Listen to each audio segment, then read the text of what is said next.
ଅପା ଅପା କଣ କିଲୋ ଅପା ମୁଁ ଏଇଠି ବଇଛୁ ମୁଁ ଗାଁ ସାରା ଖୋଜି ଆଇଛି ଆଲୋ କଣ ଚାଉଳ ନାଇଁ ପାଖରେ ତ କଣ କରୁଛୁ ଏଇଠି ବସି କଣ କହୁଥିଲେ କି ଅପା ଖାଇସାରିଲଣି ଅପା ଆଲୋ ଖାଇବା କଥା କଣ କହୁଛୁ ସକାଳୁ ତ ଦିଅର ଯାଇଥିଲେ ଧାନ ବୁଣିବାକୁ ଆସିକି ପଖାଳ ଭାତ ମାଗିଲେ କହିଲେ ଆସେ ମ ଆଉ ସାଙ୍ଗ ହେଇ ଖାଇଦବା ସାଙ୍ଗ ହେଇକି ଯୋଉଟେ ପଖାଳ ଖାଇଦେଇଛି ଆଉ କଣ ଦେହ ମୁଣ୍ଡ ସବୁ ଭଲ ଟି ଅପା ଦେହ ମୁଣ୍ଡ ଭଲ କଥା ଛାଡେ ନ ଛୁଆ ଡେଲି ବଟିକା ଖାଇକି ପାଳ ଉପୁଡି ଗଲାଣି କଣ କହିବୁ ଆଜି ଥଣ୍ଡା କାଲି ଖାସ କାଲି ଗୋଡ ବିନ୍ଧା ପରଦିନ ହାତ ବିନ୍ଧା କେତେ ବଟିକା ଖାଇବୁ କିଲୋ ଅପା ଝାଲେରି ପାଉଁଜି ଗୁଡା ଆଣିନଥିଲ କି ଟିକେ ଦବ ମୁଁ ଟିକେ ଲଗେଇକି ମୋ ବାପ ଘରକୁ ଯିବି ଆଉ ଯୋଉ ଚେନ ଟା ବି ଟିକେ ଦେଇଥିବ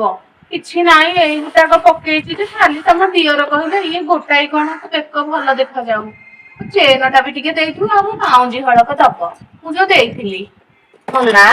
ଆଲୋ କୋଉଦିନ ଯିବିଲୋ କାଲି ଯିବି ମୋ ଅପା ତମ ଦିଅର କାମରୁ ଆସିଲେ ବାହାରିକି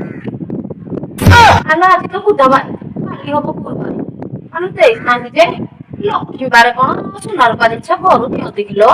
ନହେଲେ ମୁଁ ଦେଇଥାନ୍ତି ଲୋ ମାଗିକି ଆଣିଦେଲି କଣ ଦେଇନଥାନ୍ତି ତୋ ଜିନିଷଟା ମୁଁ ତୁ କଣ ରଖିଦେଇଥାନ୍ତି କିଲୋ ଗୁରୁବାର ନୁହଁ ଟଙ୍କା ପଇସା ସୁନା ରୂପା ଧନ ସମ୍ପତ୍ତି କିଛି ଦିଅନ୍ତି ଲକ୍ଷ୍ମୀ ପୁରାଣ ଜାଣିବୁ କିଲୋ ତୁ ମୁଁ ଦେଇଥାନ୍ତି ଲୋ ଦେଇଥାନ୍ତି ହଁ ଲୋ କଣ କହିଲ ଅପା ତମେ 7 ଦିନ ହେଲାଣି ମତେ କହୁଛ କାଲି ଦେବି ବୁଧବାର ଦେବି ମଙ୍ଗଳବାର ଦେବି ପୁଣି ଆହୁରି ମତେ ଗୁରୁବାର ଦେଖଉଛ ଆଜି ଯଦି ରାତି 8ଟା ସୁଦ୍ଧା ମତେ ନ ଦେଇଛ 9ଟା ବେଳକୁ ତମ ନାଁ ମୁଁ ଗାଁ ସଭାରେ କହିବି ବୁଝିପାରିଲେ ତୁ କାଲି ଯେତେବେଳେ ତୋ ଝୁଅକୁ କୁଣିଆ ଦେଖି ଯାଇଥିଲେ ଚାର ମାଗିକି ନେଇଥିଲୁ ହଳକ ଯାକ ଫଟେଇକି ଦେଲୁ ମୁଁ ତତେ କିଛି କହିଥିଲି ଶଙ୍ଖ ପ୍ଲେଟ ମୋ ପୁଅ ହାଇଦ୍ରାବାଦରୁ ଆଣିଥିଲା କହିଥିଲି ମୋ ଝିଅକୁ କୁଣିଆ ଦେଖି ଆସିବି ଅପା ଅପା ଦିଅ 4ଟା ପ୍ଲେଟ ଦେଇଥିଲି ଭାଙ୍ଗିକି ଦେଇଦେଲୁ 2ଟା ମୁଁ ତତେ କିଛି କହିଥିଲି ଆଲୋ କହିଥିଲି କାଚ ଗିଲାସ 4 ହଳ ଦେଇଥିଲି 8 ଜଣ କୁଣିଆ ଆଣିଥିଲେ ଭାଙ୍ଗିକି ଦେଇଦେଲି ମୁଁ ତତେ କିଛି କହିଥିଲି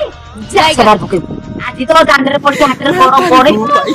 ତୋ ସଭା ତୋର କାଟିବି ମୋ ସଭା ମୁଁ ଡାକିବି କଥାଟା ବିଚାର ହବ ତୋ ପଇସା ତୁ ଫେରେ ମୋ ଜିନିଷ